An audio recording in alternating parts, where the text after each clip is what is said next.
Hi hello ನಮಸ್ಕಾರ, ನಿಮ್ಮೆಲ್ಲರಿಗೂ ಯಶಸ್ ಟಾಕೀಸ್ಗೆ ಸ್ವಾಗತ. ನಾನು ವಿಶಾಲಾಕ್ಷಿ. ಒಂದು ಸಿನಿಮಾ ಸೂಪರ್ ಡೂಪರ್ ಹಿಟ್ ಆದ್ಮೇಲೆ ಸೂಪರ್ ಹಿಟ್ ಅಂತ ಹೇಳಿ ರನ್ನಿಂಗ್ ಸಕ್ಸಸ್ಫುಲಿ ಅಂತ ಒಂದು ಪೋಸ್ಟ್ರು ಮಾಡಿಸಿ ಸಂಭ್ರಮಿಸೋದು ಕಾಮನ್. ಆದ್ರೆ ಇವರು ಸೂಪರ್ ಹಿಟ್ ಅಂತ ಟೈಟ್ಲ್ ಇಟ್ಟು ರನ್ನಿಂಗ್ ಸಕ್ಸಸ್ಫುಲಿ ಅಂತ ಟ್ಯಾಗ್ಲೈನ್ ಕೊಟ್ಟು ಒಂದು ಸಿನಿಮಾನ ಶುರು ಮಾಡಿದ್ರು. ಈಗ ಅದು ದೊಡ್ಡ ಮಟ್ಟದಲ್ಲಿ ಸಿನಿಮಾ ರೀಚ್ ಆಗಿದೆ. ಸಿನಿಮಾ ರಿಲೀಸಿಗೆ ರೆಡಿ ಇದೆ. ಫೆಬ್ರವರಿ 27ನೇ ತಾರೀಕು ಸಿನಿಮಾ ರಿಲೀಸ್ ಆಗ್ತಾ ಇದೆ. ಈಗ ನನ್ನ ಜೊತೆ ಸಿನಿಮಾದ ಡೈರೆಕ್ಟರ್ ವಿಜಯಾನಂದ್ ಸರ್ ಇದ್ದಾರೆ. ಅವ್ರನ್ನ ಮಾತಾಡಿಸುವಂತ ಪ್ರಯತ್ನ ಮಾಡ್ತೀನಿ. ನಮಸ್ತೆ ಸರ್. ನಮಸ್ತೆ. ಈ ಸೂಪರ್ ಹಿಟ್ ಅನ್ನುವಂತ ಟೈಟ್ಲ್ ಸ್ಟ್ರೈಕ್ ಆಗಿದ್ದು ಕತೆಗೆ ಆಪ್ಟ್ ಅಂತನೋ ಅಥವಾ ಸೂಪರ್ ಹಿಟ್ ಜನರಿಗೆ ಬೇಗ ಕನೆಕ್ಟ್ ಆಗುತ್ತೆ ಅಂತನೋ? ಎರಡೂ ಕೂಡ. ಸೂಪರ್ ಹಿಟ್ ಅನ್ನೋದು ಜನರಿಗೆ ತುಂಬಾ ಕೇಳಿ ತಿಳ್ಕೊಂಡಿರುವಂಥ ಪದ, ತುಂಬಾ ರೂಢಿಯಾಗಿ ಎಲ್ಲರೂ ಬಾಯಿಗೆ ಬರುವಂಥ ಒಂದು ಪದ. ಹಾಗೆ ಸಿನಿಮಾದ ಕತೆಗೂ ಕೂಡ ಅನುಗುಣವಾಗಿರುವಂಥ ಒಂದು ಕಂಟೆಂಟ್ ಅದು. ಸೊ ಹಾಗಾಗಿ ಸೂಪರ್ ಹಿಟ್ ಅಂತ ಒಂದು ಟೈಟ್ಲು ಮತ್ತೆ ರನ್ನಿಂಗ್ ಸಕ್ಸಸ್ಫುಲಿ ಅನ್ನೋ ಒಂದು ಟ್ಯಾಗ್ಲೈನ್. ಓಕೆ, ಇವತ್ತು ಬೆಂಗಳೂರು ಅಂತಲ್ಲ ಸರ್, ತುಂಬಾ ಕಡೆನೂ ಎಲ್ಲ ಜನ ಫ್ರಸ್ಟ್ರೇಷನ್ ಅಲ್ಲೇ ಹೋಗ್ಬಿಟ್ಟಿದೆ ಅವ್ರ ಮೈಂಡ್ ಸೆಟ್ ಎಲ್ಲ. ಸೊ ಅವ್ರನ್ನ ರಿಲೀಫ್ ಮಾಡೋದೇ ಸಿನಿಮಾ ಮಂದಿಯ ಕೆಲಸ ಅನ್ನೋ ತರ. ಸೊ ಆ ಇಂಟೆನ್ಷನ್ ಅಲ್ಲಿನೇ ಇದನ್ನ out and out entertainment angle ಅಲ್ಲಿ ತಗೊಂಡೋಗ್ಬೇಕು, ಕಾಮಿಡಿ ವೇನಲ್ಲಿ ತಗೊಂಡೋಗ್ಬೇಕು ಅಂತ ಮಾಡಿದಂತ ಸಿನಿಮಾನ, ಅಥವಾ ಟೀಸರ್ ಟ್ರೈಲರ್ ನಲ್ಲಿ ನಮ್ಗೆ ತುಂಬಾ ಹಾಸ್ಯಭರಿತವಾಗಿ ಕಟ್ಕೊಟ್ಟು ಸಿನಿಮಾದಲ್ಲಿ ತುಂಬಾ ಎಮೋಷನಲ್ ಆಗಿರುವಂತ ಕಂಟೆಂಟ್ ಏನಾದ್ರು ನಾವು ಎಕ್ಸ್ಪೆಕ್ಟ್ ಮಾಡ್ಬೋದಾ? ಇಲ್ಲ, ಆ ರೀತಿ ಏನಿಲ್ಲ. ನಮ್ಮ ಸಿನಿಮಾದ ಆಡಿಯನ್ಸ್ಗೆ ನಾವೇನು ಟೀಸರ್ ಅಲ್ಲಿ ಟ್ರೈಲರ್ ಅಲ್ಲಿ ಆಲ್ರೆಡಿ ತೋರಿಸಿದೀವಿ, ಅದೇ ರೀತಿ ಹೊಟ್ಟೆ ಹುಣ್ಣಾಗುವಷ್ಟು ನಕ್ಕು ನಲ್ದಾಡುವಂತ ಒಂದು ಕಂಟೆಂಟ್ ಇರುವಂತದ್ದು. ಬೇಸಿಕಲಿ ಏನಾಗುತ್ತೆ, ಜನರಿಗೆ ಇಡೀ ದಿನದ ಜೀವನದ ಜಂಜಾಟಗಳು ಅಲ್ಲಿಂದ ಹೊರಗಡೆ ಬಂದು ಒಂದು 5 ನಿಮಿಷ ರಿಲ್ಯಾಕ್ಸ್ ಆಗುವಂತ ಒಂದು ಕಂಟೆಂಟು. ಸೊ ಎಲ್ರಿಗೂ ನಗು ಅನ್ನೋದು ತುಂಬ ಜೀವನದಲ್ಲಿ ಮುಖ್ಯ. ನಗು ಅನ್ನುವಂಥದ್ದು ಒಂದು ಮೆಡಿಸನ್ ಇದ್ದ ಹಾಗೆ. ಸೊ ಯೂಶಲಿ ಈಗ ನೋಡಿರ್ತೀರಿ, ಬಿಗ್ ಬಾಸ್ ಇಂದ ಹೊರಗಡೆ ಬಂದಮೇಲೆ ಗಿಲ್ಲಿಯವರು ಅವರ ಚಿತ್ರನ ಎಷ್ಟೋ ಜನ ಹಚ್ಚೆ ಹಾಕ್ಸ್ಕೊಂಡಿದ್ದಾರೆ. ಎಷ್ಟೋ ಜನರನ್ನ ಕೇಳಿದಕ್ಕೆ, ಸರ್ ನಾನು ಆಟೋ ಡ್ರೈವರು, ಇಡೀ ದಿನ ನಾನು ಒದ್ದಾಡಿಕೊಂಡು ಏನೇನೋ ಸಮಸ್ಯೆಗಳಿಂದ ಹೊರಗಡೆ ಬಂದು ರಾತ್ರಿ ಮನೆಗೆ ಹೋದಾಗ ಆ 1-1/4 ಗಂಟೆ 1.5 ಗಂಟೆ ನಾನು ಹೊಟ್ಟೆ ಉಣ್ಣಾಗೋಷ್ಟು ನಗ್ತೀನಿ ನಾನು ಗಿಲ್ಲಿಯವ್ರನ್ನ ನೋಡಿ. ಅಂದರೆ ಒಂದು ಜೀವ ಅವರ ಚಿತ್ರನ ಹಚ್ಚೆ ಹಾಕ್ಸ್ಕೊಂಡು ಒಂದು ರಿಲ್ಯಾಕ್ಸ್ ಆಗುತ್ತೆ ಅಂತಂದ್ರೆ ಆ ನಗು ಎಷ್ಟು ಇಂಪಾರ್ಟೆಂಟು ಒಂದು ಲೈಫ್ಗೆ. ಸೊ ಅದೇ ರೀತಿ ಸಿನಿಮಾ ಕಂಪ್ಲೀಟ್ ಎಂಟರ್ಟೈನ್ಮೆಂಟ್. ಇಡೀ ಸಿನಿಮಾ ಆಡಿಯನ್ಸು 1 ಸೆಕೆಂಡು ಎಲ್ಲೂ ಬೋರ್ ಆಗದ ಹಾಗೆ ನಕ್ಕು ನಲ್ದಾಡುವಂಥ ಒಂದು ಎಂಜಾಯ್ ಮಾಡುವಂಥ ಒಂದು ಕಮರ್ಷಿಯಲ್ ಕಂಟೆಂಟ್. ಓಕೆ, ನಗ್ಸೋ ವ್ಯಕ್ತಿಯ ಹಿಂದೆ, ಅವರು ಆರ್ಟಿಸ್ಟೇ ಆಗಿರಲಿ, ಡೈರೆಕ್ಟ್ರೇ, ಪ್ರೊಡ್ಯೂಸರ್ ಏನೇ ಆಗಿರಲಿ, ನಗ್ಸೋರಿಂದ ತುಂಬಾ ಗಾಢವಾದಂಥ ಒಂದು ಕಣ್ಣೀರ ಕತೆ ಇರುತ್ತೆ ಅನ್ನೋಂಥದ್ದು ಒಂದು ವಾಡಿಕೆ, ರೂಢಿ ಮಾತು. ಸೊ ವಿಜಯಾನಂದ್ ಸರ್ ಲೈಫಲ್ಲಿ ಆ ಥರದ್ದು ಯಾವುದಾದ್ರೂ ಒಂದು ಇನ್ಸಿಡೆಂಟಾ, ಅಥವಾ ನೋಡಿದಂಥ ಒಂದು ಇನ್ಸಿಡೆಂಟಾ, ಯಾವುದಾದ್ರೂ ಒಂದು ರಿಯಲ್ ಇನ್ಸಿಡೆಂಟ್ನ ಬೇಸ್ಡ್ ಆಗಿ ಯಾವುದಾದ್ರೂ ಒಂದು ಕತೆ ನಮಗೆ ಗೊತ್ತಿಲ್ಲದೆ ಹೇಳೋಕೊಟ್ಟಿದ್ದೀರಾ ಅಥವಾ ಹೇಗೆ? ಇಲ್ಲ, ಈ ಕತೆ ಬಂದು ಆ್ಯಕ್ಚುಲ್ ಆಗಿ ನನ್ನ ಲೈಫಲ್ಲಿ ನಡೆದಂಥ ಒಂದು ಸಣ್ಣ ಇನ್ಸಿಡೆಂಟು. ಆ ಇನ್ಸಿಡೆಂಟ್ ಏನಾಯಿತು, ನಾವು ಯೂಶಲಿ ಫ್ರೆಂಡ್ಸ್ ಎಲ್ಲ ಒಂದು ಜಾಲಿ ಟ್ರಿಪ್ಪು ಆ ಕಡೆ ಈ ಕಡೆ ಎಲ್ಲ ಹೋಗ್ಬೇಕಾದ್ರೆ ಕೆಲವರು ಅನ್ಎಕ್ಸ್ಪೆಕ್ಟೆಡ್ ಆಗಿ ಲಿಫ್ಟ್ ಕೇಳ್ಕೊಂಡು ಹತ್ತುವಂಥದ್ದು ಈ ಥರದ್ದು ಏನೋ ಇರ್ತವೆ.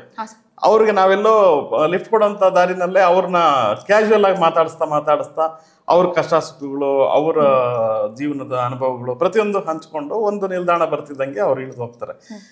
ಈ ರೀತಿ ಯಾಕೆ ಇಡೀ ಸಿನಿಮಾದ ಕತೆ ಒಂದು ಜರ್ನಿನಲ್ಲಿ ನಾನಾ ಪಾತ್ರಗಳನ್ನ ಇಟ್ಕೊಂಡು, ಹೊಸ ಮಜಲ್ಗಳನ್ನ ಇಟ್ಕೊಂಡು, ಯಾವುದೋ ಒಂದು ಉದ್ದೇಶಕ್ಕೆ ಹೊರಟಿರುವಂಥ ಕತೆ ಆಗದೆ ಹೋಗ್ತಾ ಒಂದು ಉದ್ದೇಶ ಕ್ರಿಯೇಟ್ ಆಗ್ತಾ ಹೋಗುವಂಥದ್ದು.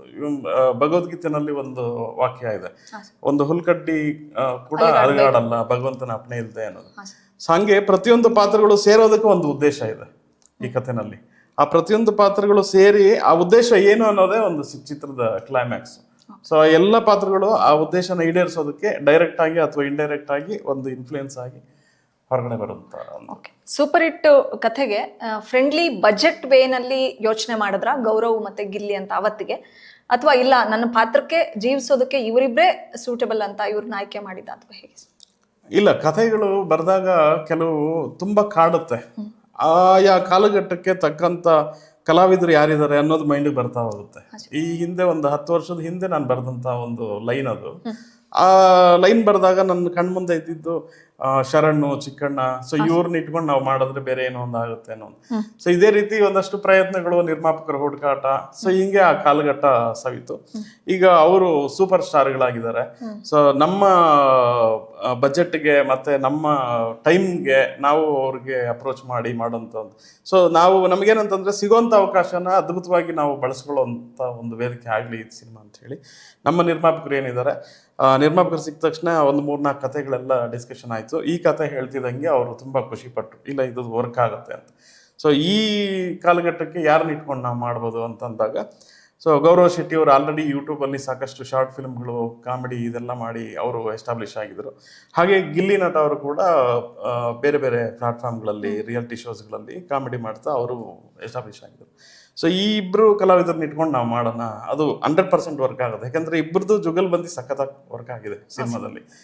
ಕಾಮಿಡಿನಲ್ಲಿ ಇಬ್ಬರು ನಾನಾ ನೀನಾ ಅನ್ನೋ ರೀತಿ ಪೈಪೋಟಿ ಕೊಟ್ಟಿದ್ದಾರೆ.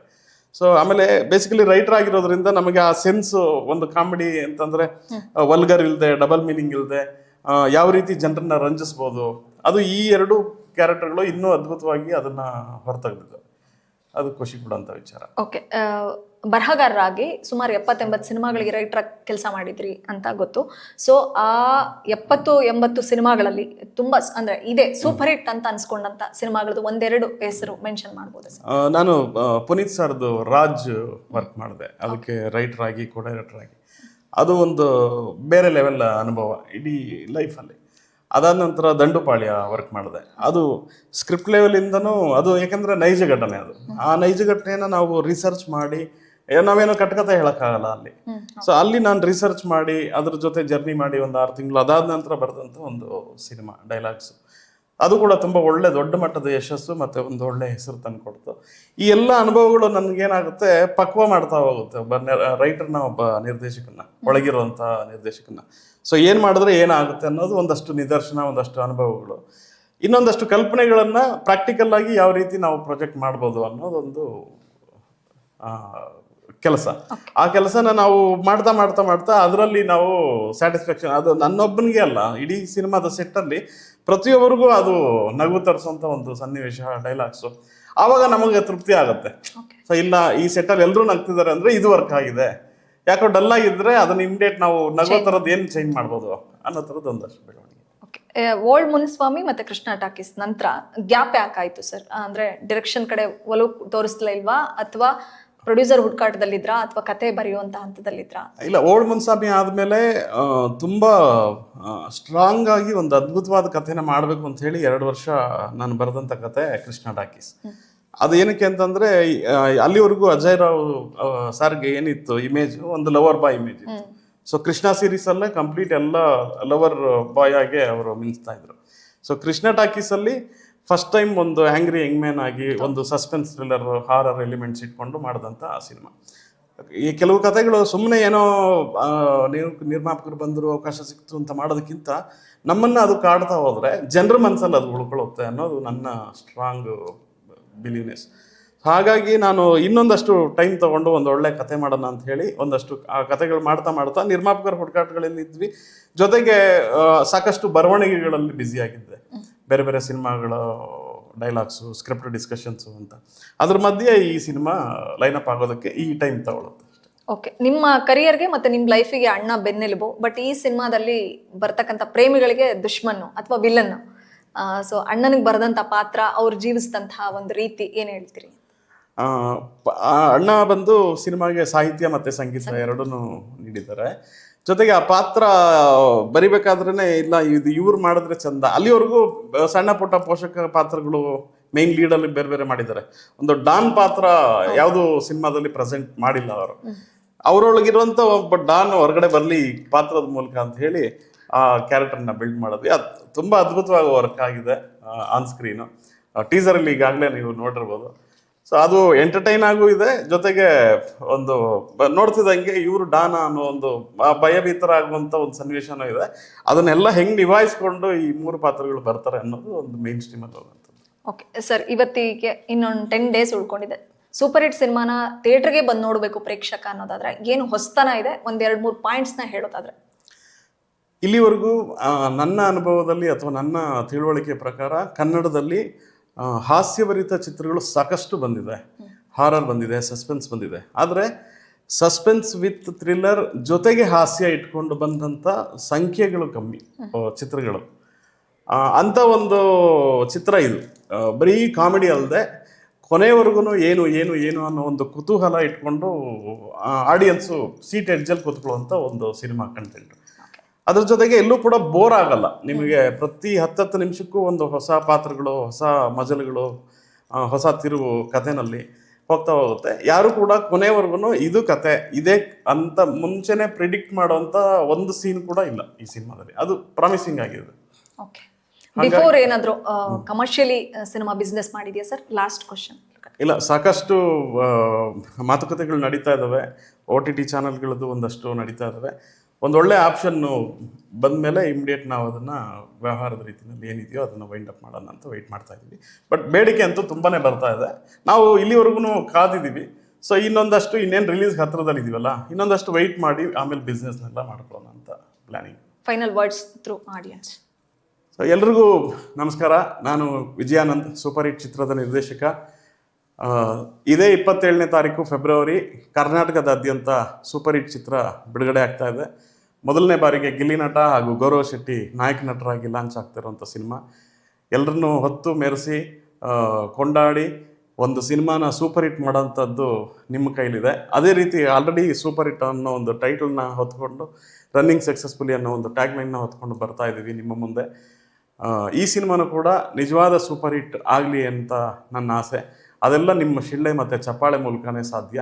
ನಿಮ್ಮೆಲ್ಲರ ಅಭಿಮತ ಮತ್ತು ಈ ಸಿನಿಮಾದ ಮೇಲೆ ಪ್ರೀತಿ ಇಟ್ಕೊಂಡು ದಯವಿಟ್ಟು ಚಿತ್ರಮಂದಿರಕ್ಕೆ ಬಂದು ಈ ಸಿನಿಮಾನ ನೋಡಿ. ನೀವು ಕೊಡೋಂಥ ಒಂದೊಂದು ರೂಪಾಯಿಗೂ ತುಂಬ ಅರ್ಥಬದ್ಧವಾಗಿ ತುಂಬ ಒಂದು ಬೆಲೆ ಕಟ್ಟುವಂಥ ಒಂದು ಈ ಸಿನಿಮಾ.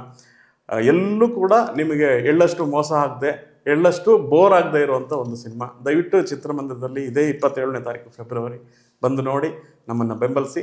ಇದೇ ರೀತಿ ಮುಂದಿನ ಎಲ್ಲ ಪ್ರಯತ್ನಗಳಿಗೂ ನೀವು ಬೆಂಬಲವಾಗಿ ನಿಂತಿರ್ತೀರಿ ಅಂತ ಕೇಳ್ಕೊತೀನಿ. Thank you. Thank you sir. Thank you so much. Thank you madam. ಇವ್ರು ಯಾರು ಅಂತ ಹೊಸದಾಗಿ ಹೇಳ್ಬೇಕಾಗಿಲ್ಲ. ವಿ ನಾಗೇಂದ್ರ ಪ್ರಸಾದ್ ಸರ್ ಅವರ ಸಹೋದರ. ಹೆಸರಲ್ಲೇ ವಿಜಯಾನಂದ ಅಂತ. ವಿಜಯ್ ಮತ್ತೆ ಆನಂದ ಎರಡೂ ಕೂಡ ಸೂಪರ್ ಹಿಟ್ ಸಿನಿಮಾದಿಂದ ಇವ್ರಿಗೆ ಸಿಗ್ಲಿ. ಸಾಕಷ್ಟು ವರ್ಷಗಳಿಂದ ಸಾಕಷ್ಟು ಬ್ಲಾಕ್ ಬಸ್ಟರ್ ಹಿಟ್ ಸಿನಿಮಾಗಳಿಗೆ ಬ್ಯಾಕ್ ಎಂಡ್ ಅಲ್ಲಿ ಇವರು ವರ್ಕ್ ಮಾಡಿದ್ದಾರೆ, ಅಂದ್ರೆ ಬರಹಗಾರರಾಗಿ ಕೆಲಸ ಮಾಡಿದ್ದಾರೆ. ಸೊ 3ನೇ ಸಿನಿಮಾ ಇದು. ಈ ಸಿನಿಮಾ ಹ್ಯಾಟ್ರಿಕ್ ಆಗಲಿ, ಅವರು ಸ್ಟಾರ್ ಡೈರೆಕ್ಟರ್ ಆಗಿ ಕನ್ನಡ ಚಿತ್ರರಂಗದಲ್ಲಿ ಗುರುತಿಸ್ಕೊಳ್ಳಿ ಅನ್ನುವಂಥದ್ದು ನನ್ನ ಯಶಸ್ ಟಾಕೀಸ್ನ ಆಶಯ. ಹಾಗೆ ಸೂಪರ್ ಹಿಟ್ ಸಿನಿಮಾನ ಮಿಸ್ ಮಾಡದೆ February 27th first day first show ಬಂದು ಥಿಯೇಟರ್ಗೆ ಬಂದು ಸಿನಿಮಾ ನೋಡಿ ಅನ್ನುವಂಥದ್ದು ನನ್ನ ಆಶಯ.